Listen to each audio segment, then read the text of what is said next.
Welcome to Mug with Erin. I'm Erin and this is my mug. This is my other mug and I'm glad your mug is here today too. As you can tell, we are doing Christmas in July. We are Christmasing it out over here in the studio. I've got my Christmas mug. It says a thrill of hope, a weary world rejoices. And then I have my Christmas tree over here. Y'all, the popcorn, I strung the popcorn one afternoon.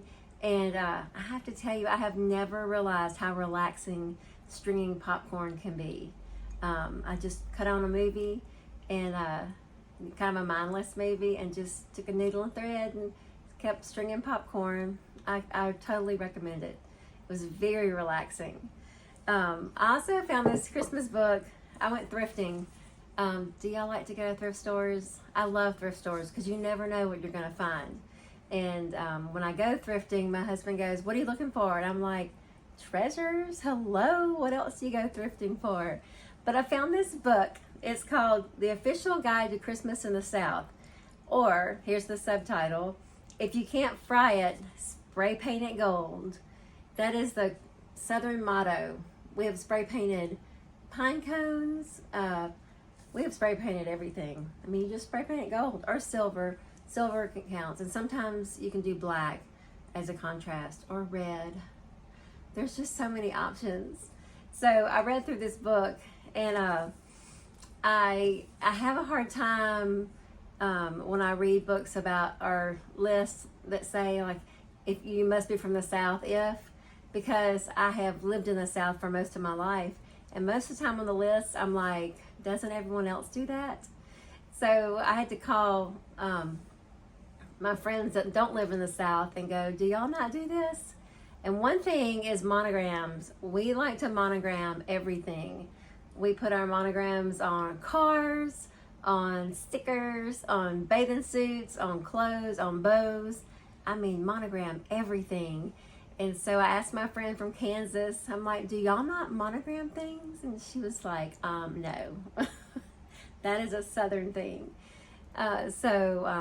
The only thing monograms, sometimes your initials don't really make a good monogram. I think that's why they make the font so swirly, so that if it's not a good letter, you really can't tell what the letter is. Like mine would be, U would be in the middle, and then E on either end. So you could read it as ew. I mean, I don't want anybody to think I'm ew. So sometimes monograms don't work. I don't have anything monogrammed. I have some earrings, but they're, it's hard to read earrings. But anyway, so today I want to talk about a Christmas memory I have. It's a time when I had a problem and my Papaw solved it. So I want to start out by telling you about my Papaw. Grandfathers are larger than life, aren't they? When you're little, they seem big and invincible and strong, and Papaw was like that. He was a hardworking man. He worked on the pipeline for years, and his skin was leathery and tan and kind of cracked. He with his wrinkles, but he had been in the sun for years, just working really hard. So he was a little rough around the edges, but he had a soft spot for his grandkids. He would have bubble gum in his lunchbox for us. So when he came home, we'd run out there to give him a hug, and we'd ask him about bubble gum. Also, he was our source of income as kids, because he would give us quarters for changing the channels on the TV.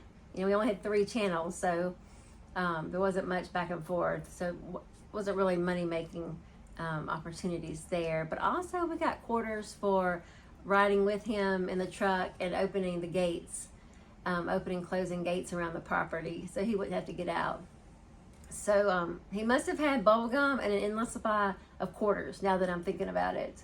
So, but he, as most adults back in my day, the adults kind of stayed in their adult world and the kids were in their kids world, and there was a definite gap between the two. And one of my favorite Christmas memories is a time when Papaw stepped across that gap and entered into my world for just a little bit. and it gave us a connection that was so important. So he caught me moping around the house one day, like kids do when they have the weight of the world on their shoulders. I was outside kicking rocks in their driveway, and he came over and said, "What are you moping about? What's going on?" And I didn't want to tell him because I didn't want my kid-size problem to be rebuffed, because it was a big problem for me. But I knew to him it would probably be like nothing. And but I didn't want to tell him, but it came out. I said, "Papaw, I want to make Christmas gifts for my friends, but I don't have any money and I don't know what to make." And he looked at me and he said, "Why don't we make peanut brittle for your friends?" And y'all, that was a big deal. Papaw never was in the kitchen ever. That was Mammy's domain, except for in late November and December. And that was peanut brittle making time.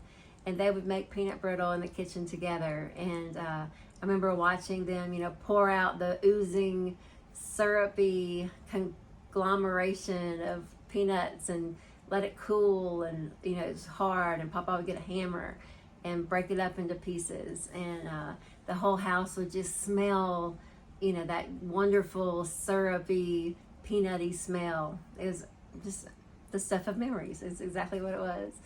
So he offered to make peanut brittle for my friends. I mean, his peanut brittle in my world was famous. It was the best peanut brittle ever. Store-bought peanut brittle does not compare to Papaw's peanut brittle. So I said, I was like, yes, oh my goodness, I would love that. And if you've ever made peanut brittle, because there's heat involved and syrup, and I mean, it's just a hot process. Really, a 10-year-old kid has no place helping. So when I was helping him make this peanut brittle, it was me sitting on the countertop away from the stovetop, talking his ear off because I was so excited about making this peanut brittle with Papaw. So as he stirred the mix and waited for the peanuts to turn just the right shade of brown, he looked at me with a gleam in his eye and he goes, "Do you want to make it Christmas colors?" Hello, yes. He goes, "Do you want to do green or red?" And I thought, well, let's do green. So we made green peanut brittle. I mean, the day couldn't get any better for me. I was so excited. Here I was making peanut brittle with Papaw, and it was green. It was a Christmas peanut brittle. It was awesome. So we made green peanut brittle, and I bagged it up and took it to my friends the next day. And I thought I was the luckiest girl in the world. And I was. I had green peanut brittle to share with my friends for Christmas. So Papaw was so sweet to do that and take up his time. But it reminds me of a way that God steps, or the way that God steps into our world. Papaw stepped into my world and solved a problem that I could not solve. And in the same way, God stepped into our world and he solved a problem that we couldn't solve. We are separated from him because of sin. And it's a gap so wide that we can't work our way across the gap. We can't go around it. We can't go under it. And so through Jesus and his work on the cross, it's as if the cross goes across that gap and provides a way that we can get to know God. And so by doing that, God solved our problem. He solved the problem of the distance that we have between us and God because of sin. And when Jesus came, it wasn't on a let me get this done, task-oriented mission. It was also a let me live in this world so that I will know what my people are going through. Let me walk through this broken world so that I will know and I can have compassion on my people. So Jesus walked through this world and lived a perfect life and died a perfect death to defeat sin and death and the hold they have on us. He also walked through this world to connect with us. He stepped from his world, from heaven, into our world to be with us. He knows what it's like to walk through this broken world. He knew that it would be impossible for us to walk through this broken world without being crushed under the weight of the brokenness, without Him, without God with us, without Emmanuel. He came to connect with us. He came to be with us. He really is our everyday Emmanuel. And that's how we have Christmas in everyday life.